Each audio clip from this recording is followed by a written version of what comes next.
Assalamualaikum warahmatullahi wabarakatuh. Selamat pagi, Om Swastiastu. Om Swastiastu. Salam sejahtera, namo buddhaya, salam sejahtera untuk kita semua. Pagi hari ini, pagi yang bersemangat ini, mari kita panjatkan puji syukur kepada Tuhan Yang Maha Esa yang mana telah memberikan kita kenikmatan berupa kesehatan sehingga kita bisa berkumpul pada pagi hari ini di acara destinasi dari Ibu Tias Putri Wijayanti yang hari ini melaksanakan destinasi budaya positif dari CGP Angkatan 9 Denpasar Provinsi Bengkulu. Sebelum menginjak acara selanjutnya, sebelum acara dimulai, mari kita berdoa agar pelaksanaan destinasi ini berjalan dengan lancar. Berdoa menurut keyakinan masing-masing. Berdoa, dipersilahkan.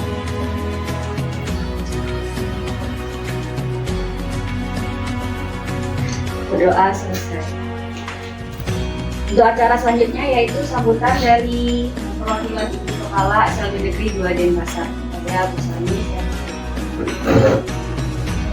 Terima kasih sudah membawa acara. Om Swastiastu. Om Swastiastu. Salam sejahtera. Hari ini saya akan membuka kegiatan destinasi budaya positif tugas CGP dari Ibu Tias di lingkungan sekolah. Untuk waktu saya silakan.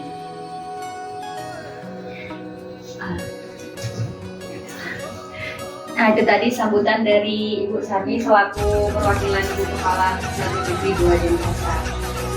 Acara selanjutnya yaitu pemaparan destinasi budaya positif oleh Bu Tias Putri Wijayanti. Kepada Bu Tias dipersilakan. Teman-teman mohon tepuk tangannya. Terima kasih. Om Swastiastu. Assalamualaikum warahmatullahi wabarakatuh. Salam sehat dan bahagia. Perkenalkan, saya Tias Putri Wijayanti, CGP Angkatan 9 dari Denpasar, yang kali ini akan memaparkan budaya positif yang ada di lingkungan sekolah. Ya, menyebarkan pemahaman dan penerapan pengalaman budaya positif di lingkungan sekolah. Adapun konsep inti budaya positif yang akan saya paparkan kali ini ada 8 hal, yaitu perubahan paradigma belajar, disiplin positif, nilai-nilai kebajikan, kebutuhan dasar manusia, motivasi perilaku manusia, posisi kontrol guru, keyakinan kelas, dan segitiga restitusi. Nah, terkait tentang perubahan paradigma baru dalam pembelajaran, di mana pembelajaran dan paradigma baru merupakan pembelajaran yang dirancang berdasarkan prinsip pembelajaran berdiferensiasi, sehingga murid belajar sesuai kebutuhan dan tahap perkembangannya. Di mana kebutuhan murid itu tentunya beragam, terlebih lagi yang ada di sekolah kita. Nah, untuk mewujudkan itu tentunya butuh banyak strategi. Yang salah satunya yaitu pembelajaran berdiferensiasi. Dengan pembelajaran berdiferensiasi, maka kita akan mampu mewujudkan profil siswa yang sesuai dengan harapan kita, yaitu profil pelajar Indonesia. Selanjutnya, ya, sebelum menjelaskan tentang paradigma pembelajaran baru, tentunya kita mengambil konsepsi teori kontrol, di mana dulu kita sebagai guru berpikir bahwa guru itu tentu yang paling mengontrol murid. Lalu juga ada ilusi bahwa penguatan positif, efektif, dan bermanfaat. Lalu juga bahwa kritik dan membuat rasa bersalah mampu menguatkan karakter murid. Dan yang terakhir, ilusi bahwa orang dewasa berhak memaksa.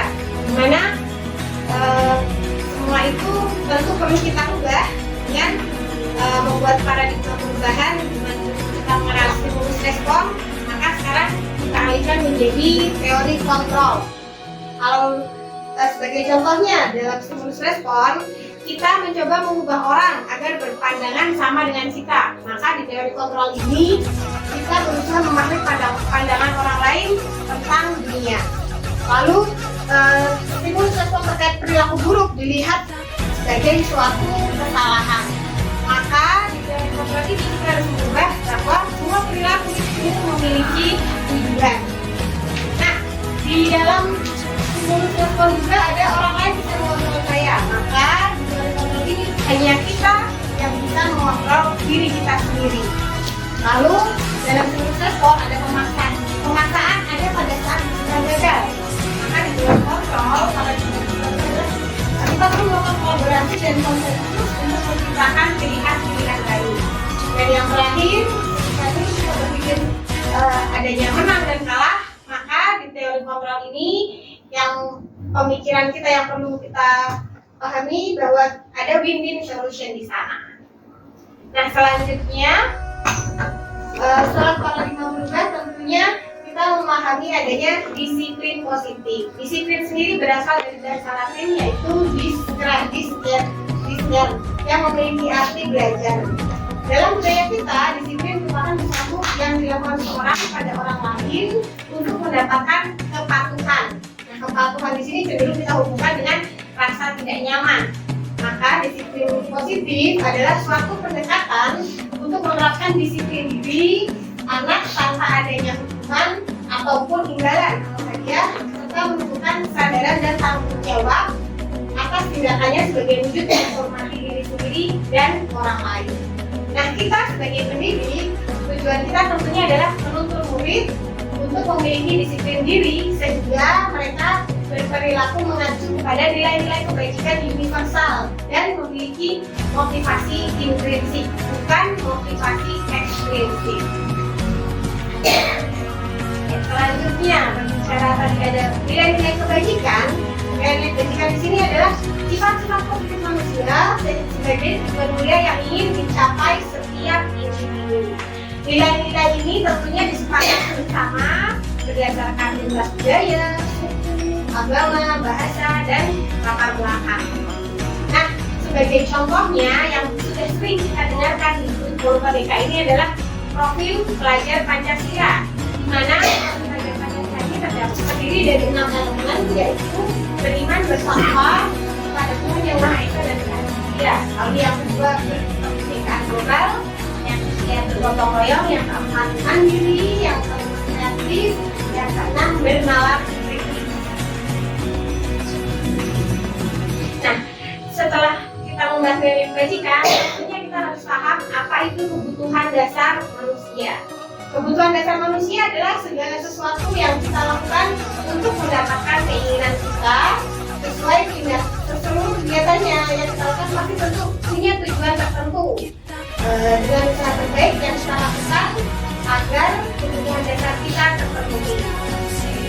Mungkin teman-teman pernah tahu ya kebutuhan dasar manusia itu apa saja? Ini jelaskan kebutuhan dasar manusia itu ada 5.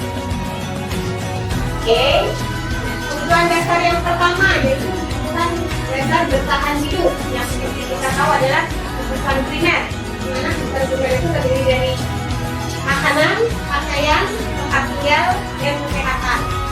Lalu kebutuhan dasar yang kedua adalah kasih sayang dan rasa diterima, di mana bentuknya bisa dalam bentuk dipedulikan, berbagi, kerjasama, atau menjadi bagian dari suatu komunitas atau kelompok. Dan kebutuhan dasar yang ketiga adalah penguasaan. Penguasaan ini diwujudkan dalam bentuk bagaimana kita mempunyai harga diri, keinginan dianggap, diakui, didengar, dan memiliki prestasi. Lalu yang keempat, kebutuhan dasar yang keempat yaitu kebebasan. Kebebasan ini dimanifestasikan dalam karakter mandiri, bagaimana kita mampu membuat pilihan atas hidup kita, bagaimana kita mampu atau belajar mencoba hal baru, dan yang terakhir memiliki kendali atas diri kita sendiri. Dan yang terakhir adalah kesenangan. Tentunya kita tidak pernah lepas dari kebutuhan dasar kita, yaitu menyukai kesenangan. Kesenangan ini antara lain bagaimana kita ingin bermain, libur, bercanda, tertawa, ataupun semangat dalam mengikuti suatu hal. Nah, selanjutnya setelah kebutuhan dasar terpenuhi, nah tadi kan dijelaskan yang penting itu ada motivasi perilaku manusia. Motivasi perilaku manusia terdiri dari motivasi ekstrinsik dan motivasi intrinsik. Motivasi ekstrinsik biasanya motivasi yang tumbuh di luar keinginan diri sendiri. Biasanya didasarkan karena ada dua hal, untuk menghindari ketidaknyamanan atau hukuman, ataupun untuk mendapatkan imbalan penghargaan dari orang lain. Kita menginginkan reward. Nah, sementara motivasi perilaku yang seharusnya kita miliki lebih baik adalah motivasi dari dalam, yaitu motivasi intrinsik. Motivasi intrinsik ini adalah untuk membuat kita menjadi orang yang diinginkan dan menghargai diri sendiri dengan nilai-nilai yang diyakini atau kita percaya. Nah, berbicara tadi di motivasi perilaku manusia ada hukuman, konsekuensi, dan retribusi. Tentunya teman-teman sering ya mendengar apa itu hukuman, apa itu konsekuensi, dan diskusikan belum, tapi saya akan menjelaskan. Yang pertama, pada hukuman itu bersifat tidak berencana atau tiba-tiba datangnya, dan murid tentunya tidak tahu apa yang terjadi dan mereka tidak dilibatkan dalam melihat hukuman itu. Dan hukuman itu pasti bersifat satu arah. Biasanya guru tentu tiba-tiba menyampaikan kepada anak. Nah, yang terakhir hukuman itu lebih banyak biasanya berupa hukuman fisik atau psikis. Ya, sebagai contohnya kalau misalkan dulu ya ketika saya dulu bersekolah saat datang melambat, kita pasti menghukum anak-anak ketika ada debat upacara berdiri di lapangan atau lari mengelilingi lapangan sekolah. Nah, ini adalah salah satu contoh bentuk hukuman yang tiba-tiba yang tidak melibatkan siswa dan tentunya bersifat satu arah karena guru langsung memberikan hukuman kepada anak. Lalu yang kedua adalah konsekuensi. Nah, konsekuensi di sini bersifat rencana dan biasanya ada kesepakatan bersama antara guru dan murid. Lalu murid di sini tentunya terlibat, namun terkadang dibuat tidak nyaman dengan adanya konsekuensi itu. Nah, sikap guru lebih banyak memonitor perilaku murid. Contohnya ketika sedang mengerjakan tugas, tentunya semua anak mengerjakan, lalu ada anak yang belum selesai, kita memberikan jadwal konsekuensi pada tugas sudah selesai, anak istirahat, sementara yang belum selesai, dia diberikan konsekuensi tidak dapat istirahat karena tugasnya belum selesai. Nah, yang mungkin istilah yang masih asing di telinga Bapak Ibu adalah restitusi. Restitusi di sini adalah proses menciptakan kondisi bagi murid untuk memperbaiki kesalahannya. Nah, proses restitusi ini adalah proses kolaborasi untuk mengajarkan murid belajar menyelesaikan masalahnya sendiri. Nah, biasanya restitusi ini sudah dapat nampak pada siswa-siswa yang remaja yang dia sudah bisa menentukan pilihannya sendiri, sudah memiliki jalan cara berpikirnya sendiri. Sebagai contoh restitusi ini ketika anak lupa datang ke sekolah, lupa dengan atribut sekolahnya, maka guru akan memberikan pertanyaan, kenapa dia lupa, apa yang menjadi alasannya, dan anak kemudian dari tanya jawab itu anak akan menjawab sesuai dengan apa yang dia paham. Ini tuh selanjutnya. Nah, ketika sudah saya jelaskan hukuman, konsekuensi dan restitusi, nah sebagai guru tentunya kita memiliki posisi kontrol. Posisi kontrol di dalam materi yang saya pelajari ada 5. Yang pertama sebagai penghukum, yang kedua sebagai pembuat rasa bersalah, yang ketiga sebagai teman, yang keempat sebagai pemantau, dan yang terakhir sebagai manajer. Kira-kira di manakah posisi kontrol kita sebagai guru saat ini? Mungkin Bapak Ibu masih bertanya-tanya ya dari kelima gambar ini, manakah yang mencerminkan diri kita sebagai seorang guru? Maka di slide selanjutnya, nah saya akan coba membuat pertanyaan ini. Posisi kontrol apakah aku? Nah, dari pernyataan seperti ini, saya kecewa sekali dengan kamu. Dari 5 posisi kontrol tadi, menurut Bapak Ibu, kira-kira dia termasuk dalam posisi kontrol yang mana ya? Saya kecewa sekali dengan kamu. Yang bagian manakah? Boleh? Oh, dimundurin dulu ayo. Oke, saya kecewa dengan kamu. Membuat rasa bersalah. Oke, betul sekali. Saya kecewa dengan kamu. Boleh? Next, ayo. Ya. Nah, di sini, oke, yang kedua, kamu berdiri di depan kelas selama ya pelajaran. Hukuman Hukum atau hukuman ya. Di sini adalah untuk kalimat hukuman di mana posisi kontrol guru dia sebagai penghukum yang langsung atau tiba-tiba memberikan hukuman kepada siswa ketika dia tidak bisa mengerjakan tugas ataupun melakukan sesuatu yang tidak menyenangkan kan. Nah, selanjutnya posisi kontrol apakah aku? Oke. Apa rencana kamu untuk menyelesaikan masalah tersebut? Oke, di review Bayu. Ya. Apa rencana kamu? Memantau, iya, memantau. Karena kan di sana disampaikan apa rencana? Ayo Bayu, apa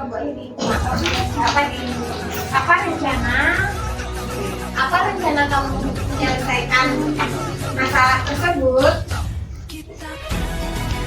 Ya, apa rencana kamu dengan masalah tersebut? Sudah teman-teman?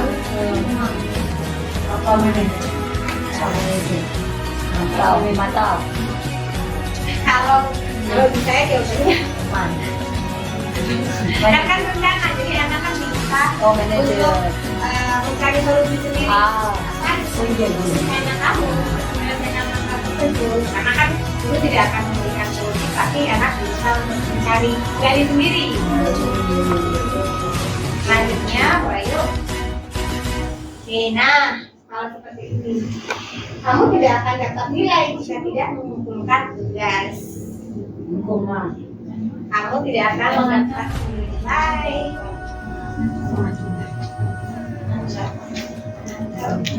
Oh, ini pemantau. Apa? Pemantau, karena kan dia hanya memberikan konsekuensi kalau misalkan tidak mengerjakan tugas, maka dia tidak dapat nilai. Jadi hanya memberikan peringatan, memantau. Dan yang terakhir, Bayu. Oke, tolong bantu ibu dulu ya. Kamu jangan ulangi lagi. Teman ya, biasanya lebih akrab ya.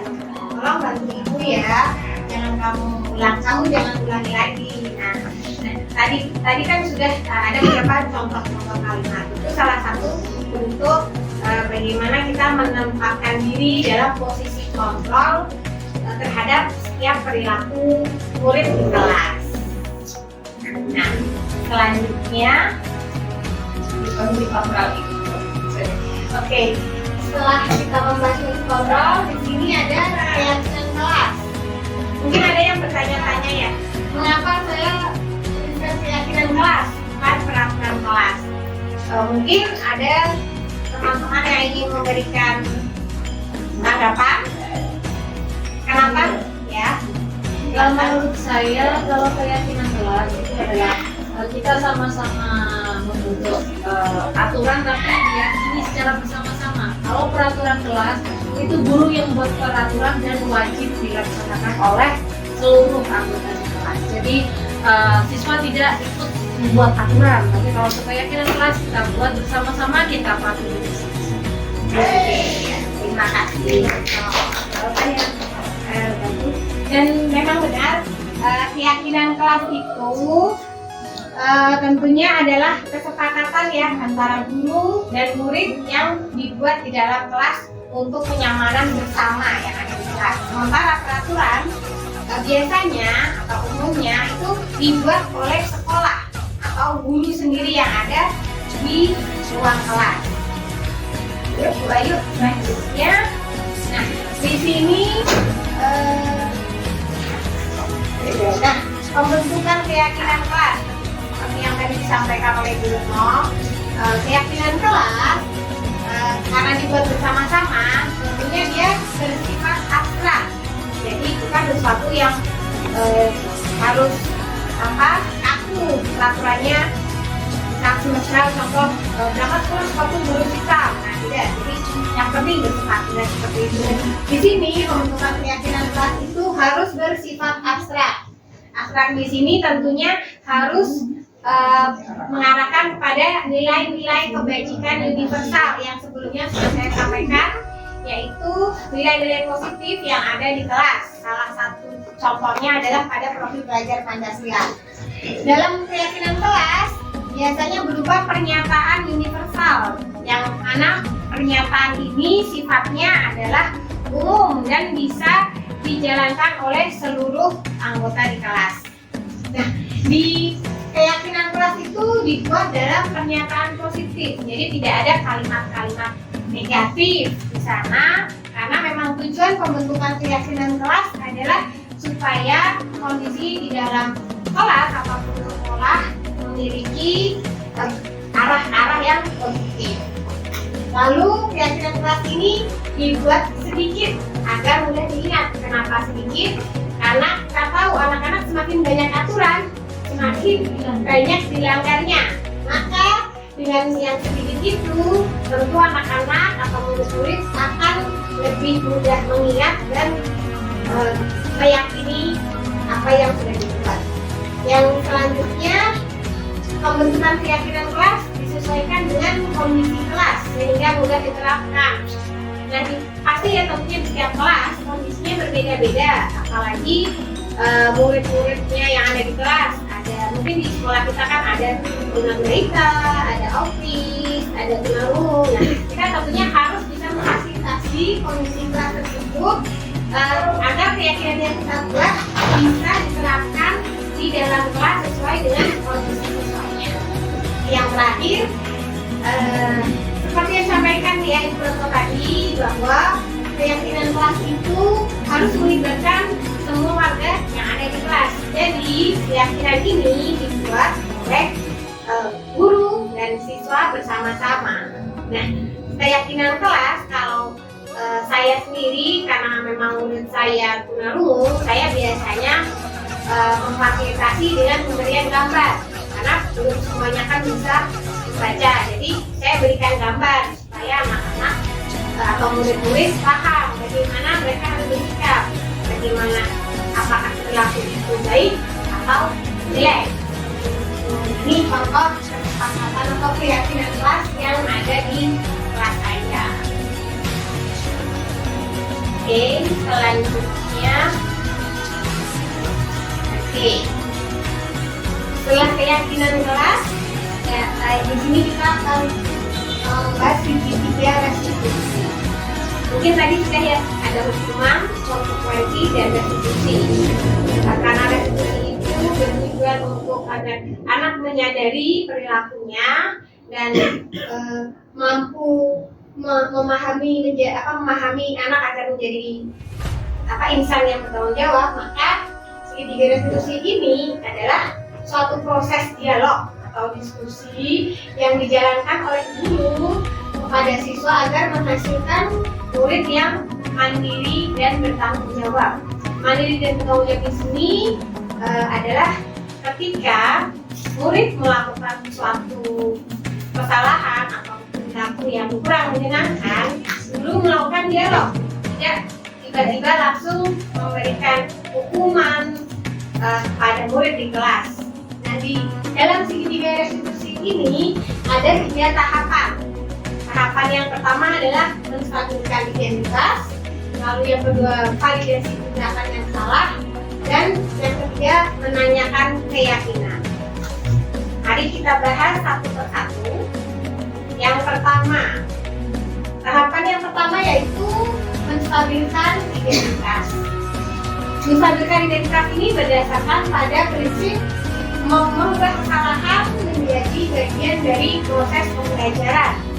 Jadi kita akan merubah setiap perilaku yang salah anak, bahwa dia bisa belajar dari perilaku yang salah itu, menyadari bahwa apa yang dia lakukan itu salah dan dia perlu memperbaikinya.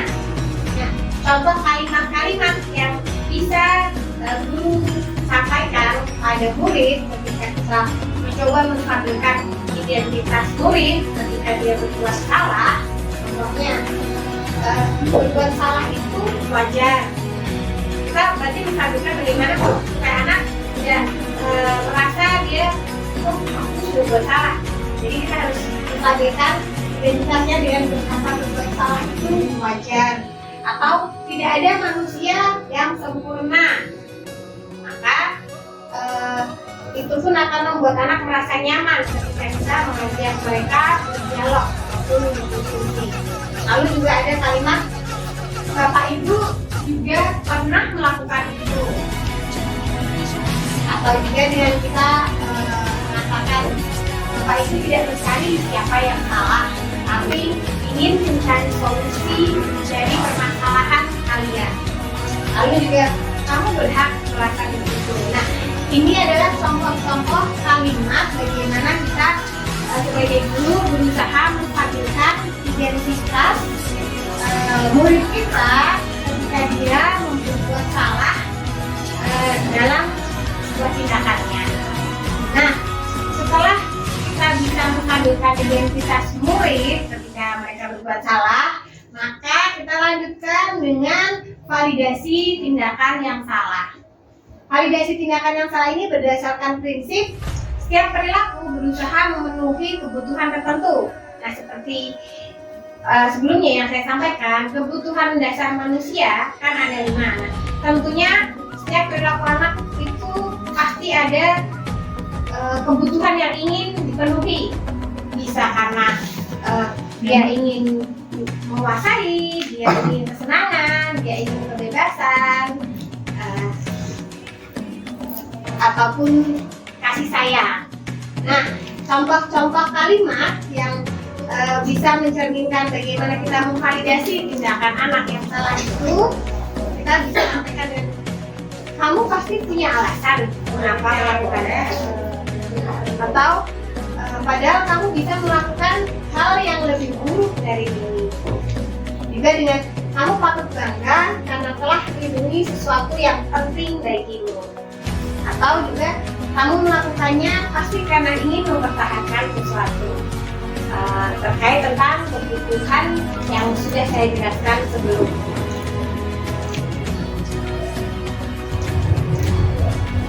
Oke, selanjutnya yang terakhir adalah menanyakan keyakinan. Setelah kita menstabilkan identitas, lalu juga memvalidasi tindakan yang salah dari murid, maka kita akan menanyakan keyakinan.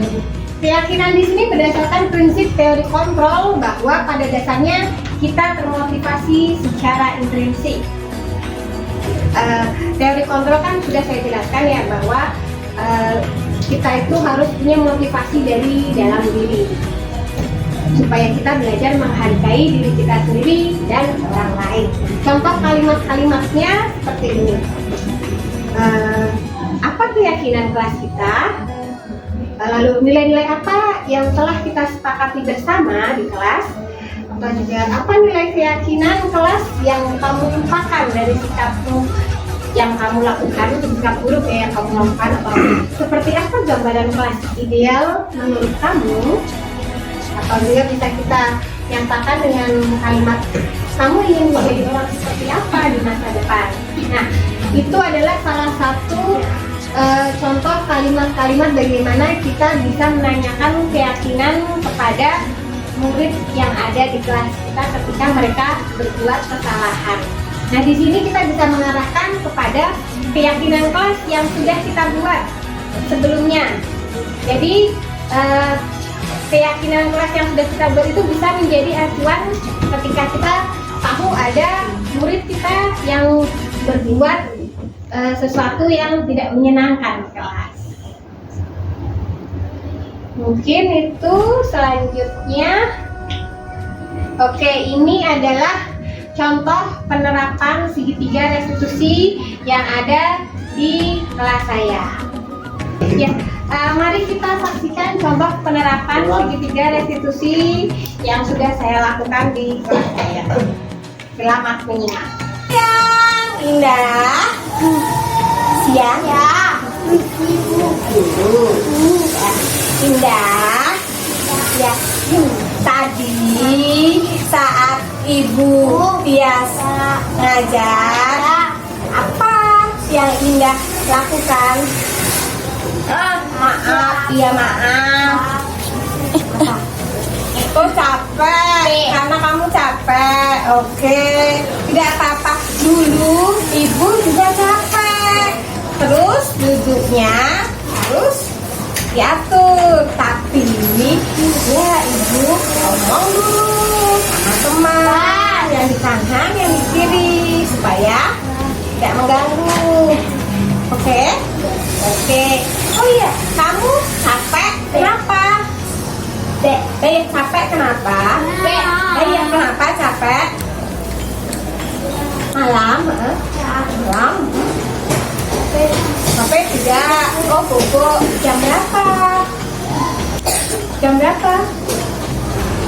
Oh, jam 8. Jam 8.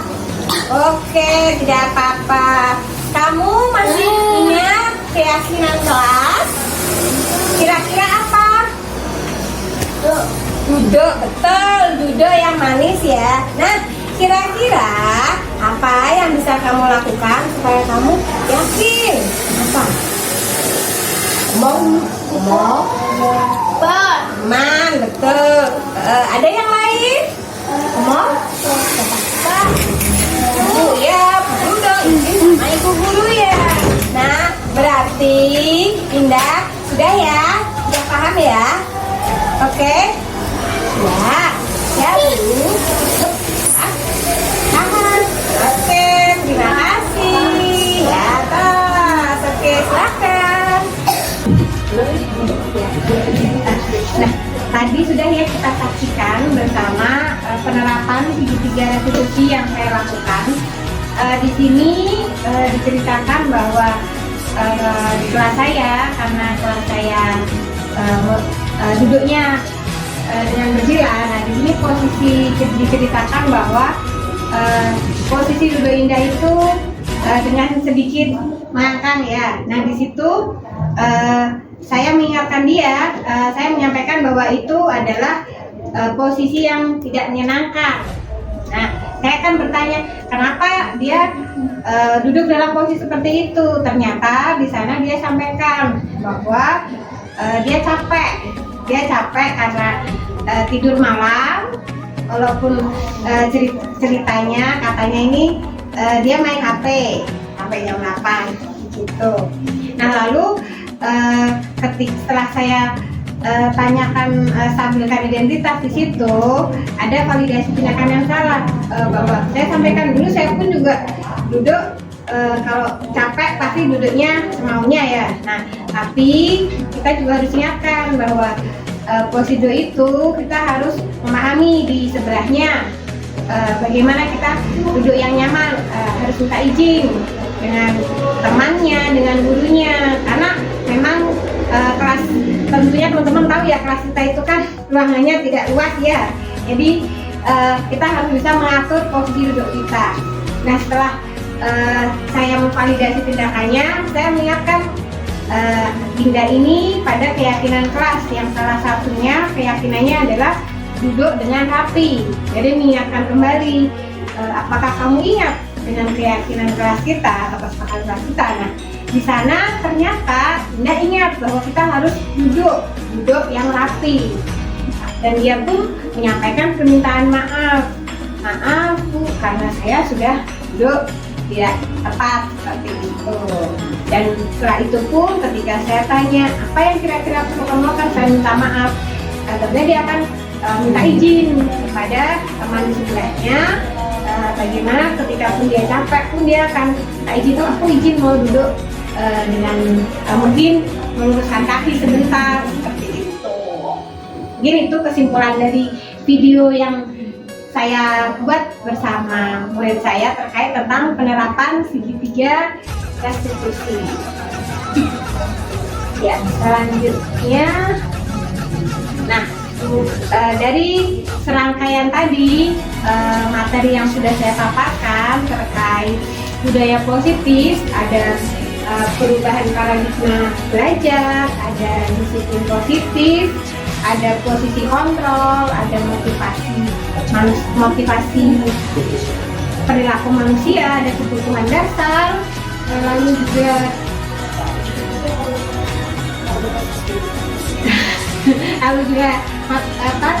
segitiga restitusi. Nah, di sini sebagai penutup saya menyimpulkan bahwa dalam penerapan budaya positif hendaknya sebagai guru kita memiliki standar kepribadian, standar profesional dan sosial yang baik sehingga mampu merefleksikan dirinya dalam posisi kontrol yang tepat. Nah, mungkin dari 5 posisi kontrol itu kita perlu kaji kembali di mana posisi kontrol kita. Kalaupun memang masih kalau di modul saya, di materi saya, posisi kontrol itu sebenarnya tidak ada yang jelek karena memang kita berproses, tetapi alangkah baiknya ketika kita bisa berada di posisi sebagai seorang manajer. Nah, di sini perjalanan seorang guru tentunya berperan sebagai among atau manajer di posisi kontrol seperti itu adalah untuk dapat menuntun murid menjadi insan yang mandiri, merdeka, dan bertanggung jawab sesuai dengan standar pendidikan nasional. Mungkin itu yang bisa saya paparkan dari desiminasi kali ini terkait tentang perjalanan kita sebagai guru dalam modul desiminasi budaya positif. Nah, selanjutnya mungkin ada pertanyaan ataupun tanggapan terhadap apa yang sudah saya paparkan hari ini. Mohon tanggapan dan masukannya. Terima kasih. Sudah? Silahkan. Oke, Bu Retno. Saya izin bertanya, Bu.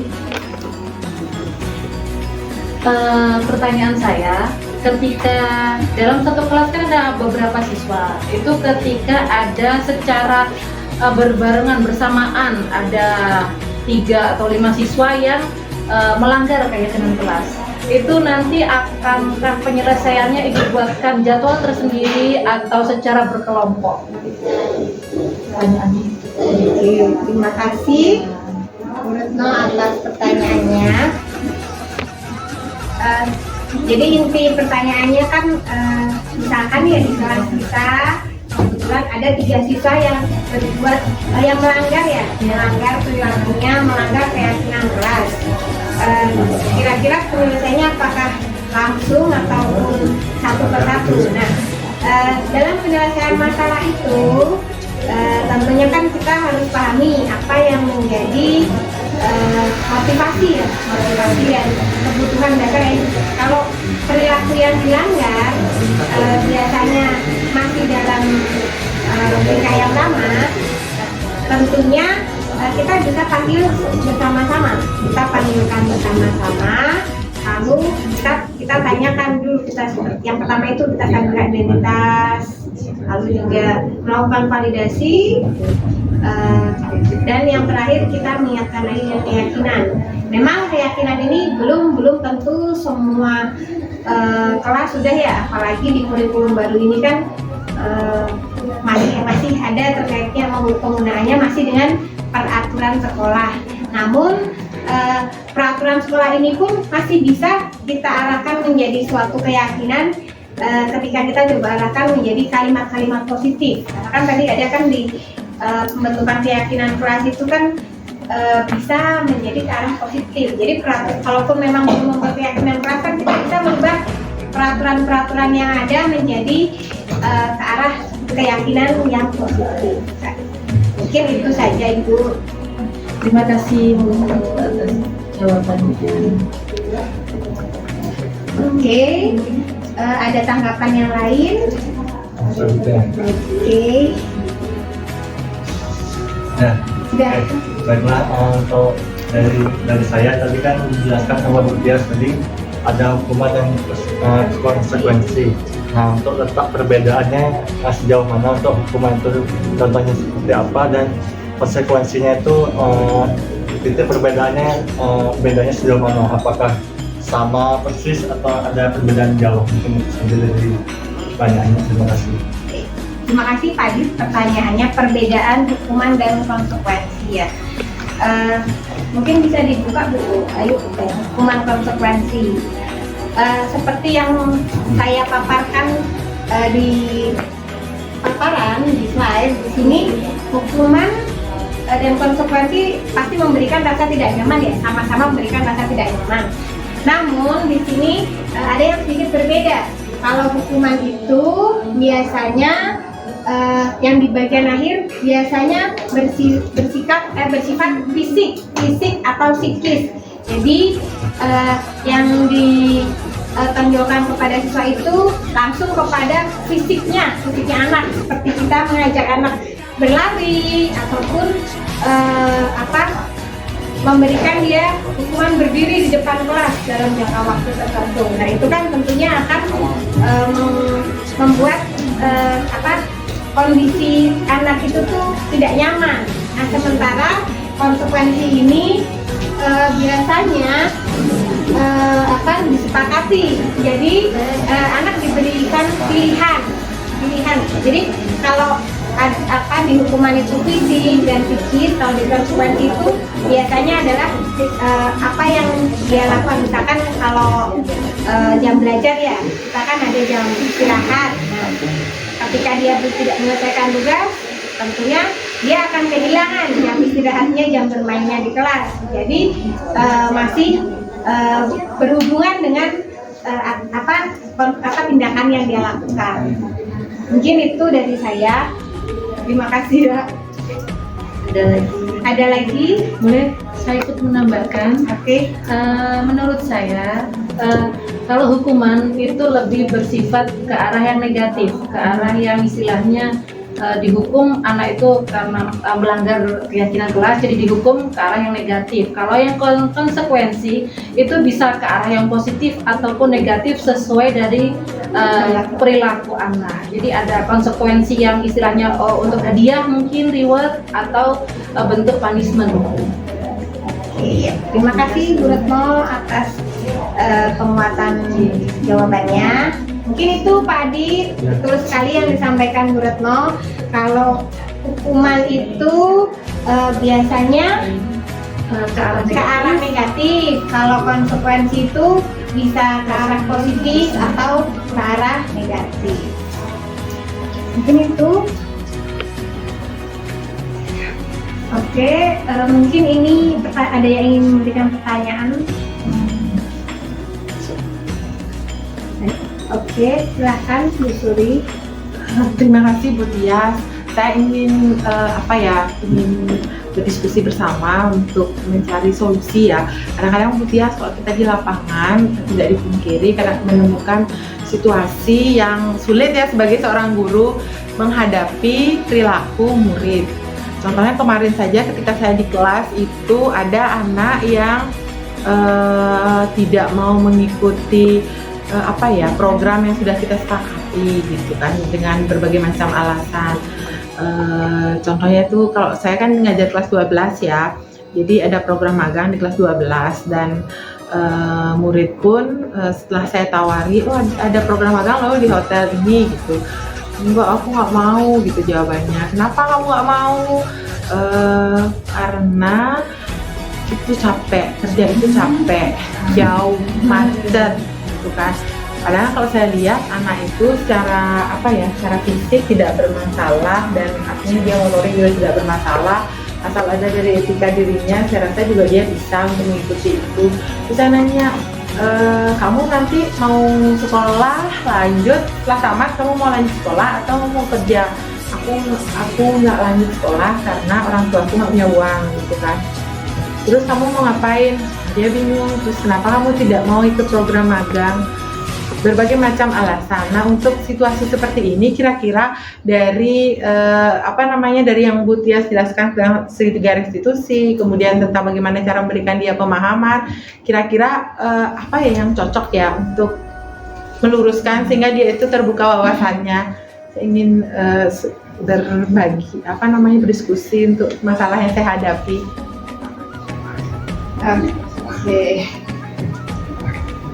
Oke, mungkin dari teman-teman ada yang punya permasalahan yang sama dengan Ibu Suri terkait perilaku murid kita yang di kelas yang kurang bisa mengikuti apa yang sudah kita yakini di sekolah.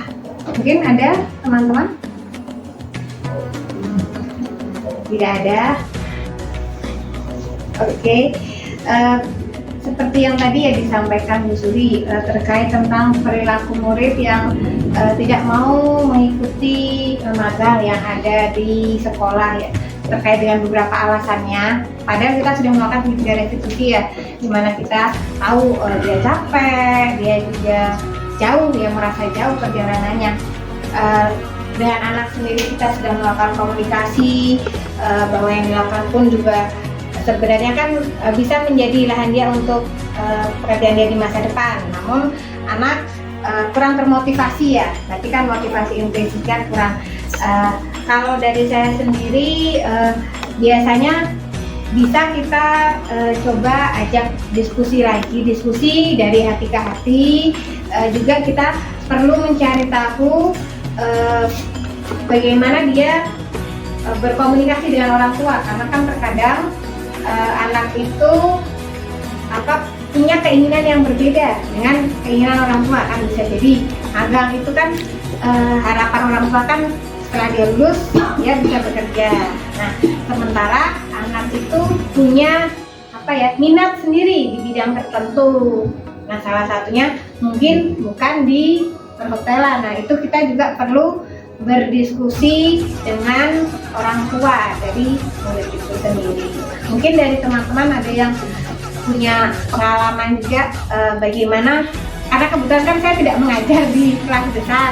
Mungkin teman-teman di kelas besar punya pengalaman bagaimana bentuk berdiskusi dengan orang tua terhadap murid yang punya perilaku kurang tepat ya di kelas, ketika tidak mau mengikuti program di sekolah.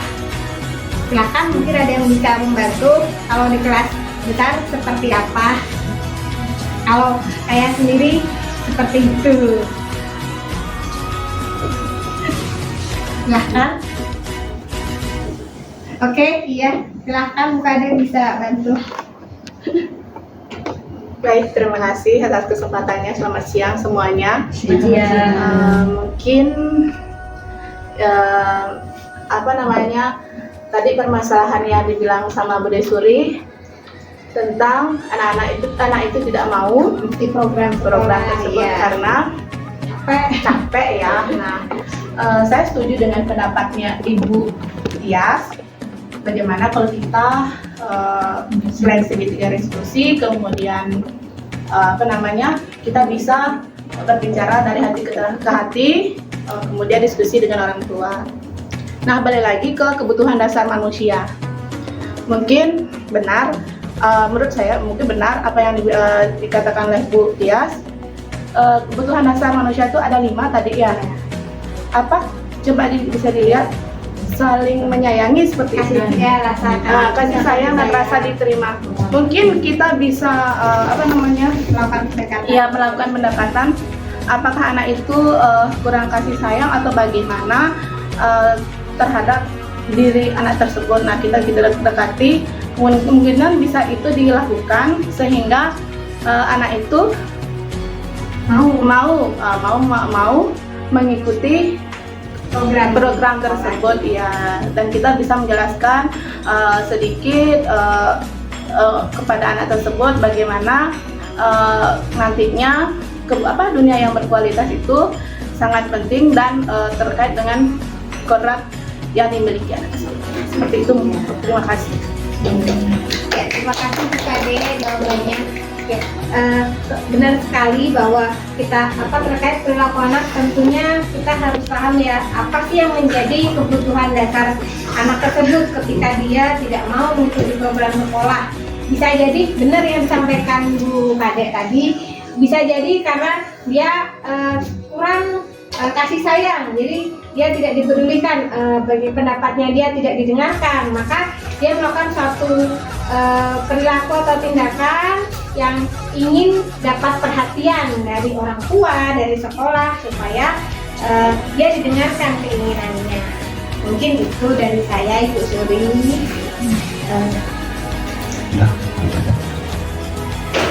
Mungkin itu saja dari saya.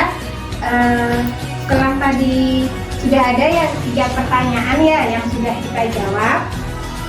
Nah, menginjak ya, coba boleh di akhirnya ada tanggapan dan umpan balik. Nah, setelah tadi saya memberikan sesi tanya jawab, mungkin di akhir saya berharap ada teman-teman yang bisa memberikan sedikit umpan balik, refleksi apakah yang sudah saya sampaikan sudah bisa dipahami teman-teman, atau mungkin perlu ada hal-hal yang masih perlu saya tindak lanjuti ke depannya. Mohon umpan baliknya. Oke, silahkan kepada teman-teman, boleh. Terima kasih Bu Tias, hari ini terima kasih sekali sudah memberikan diseminasi ke kita. Sangat membuka wawasan Bu Tias, semoga nanti ke depan kita bisa menerapkan hal-hal baik yang tadi Bu Tias sampaikan. Pertama, kalau saya, diri saya pribadi mungkin segitiga restitusi itu ya yang jadi garis bawah saya, yang mungkin akan saya terapkan dengan lebih baik nanti ke depannya, dan semoga bisa ya kita bersama. Nanti kalau misalkan ada yang kurang, nanti kita berdiskusi lagi mungkin dengan Bu Tias. Mungkin itu Bu Tias, terima kasih. Oke, mungkin yang terakhir. Baik, terima kasih Bu Tias. Saya ingin memberikan umpan balik ya terhadap diseminasi yang Ibu Tias tadi sampaikan. Saya sangat bermanfaat sekali bagi saya, terutama saya di jenjang SMP ya, dimana emosi anak itu masih sangat labil. Nah, mungkin saya bisa menerapkan 5 kebutuhan dasar manusia yang seperti disampaikan Bu Tias tadi, dimana kita memberikan perhatian yang lebih khusus, yaitu dari bertahan hidup, kemudian kasih sayang, dan lainnya. Baik, mungkin itu aja yang saya bisa sampaikan untuk ke segitiga restitusi. Nanti saya minta tolong kepada Bu Tias lagi untuk membantu saya ya. Terima kasih. Oke, mungkin demikian paparan dari saya terkait diseminasi budaya positif di lingkungan sekolah. Semoga apa yang saya sampaikan ini bermanfaat untuk teman-teman. Hal yang baik tentunya bisa memberikan tambahan wawasan, dan hal-hal yang mungkin kurang berkenan mohon dimaafkan. Om Santi Santi Santi. Om Santi Santi. Sekali lagi beri tepuk tangan yang bersyukur. Demikian diseminasi dari Bu Tias, CGP Angkatan 9 dari Denpasar, Bali. Untuk semoga semua yang dipaparkan tadi memberi manfaat pada kita semua. Sampai jumpa di diseminasi selanjutnya. Terima kasih. Assalamualaikum warahmatullahi wabarakatuh. Om Santi Santi Santi.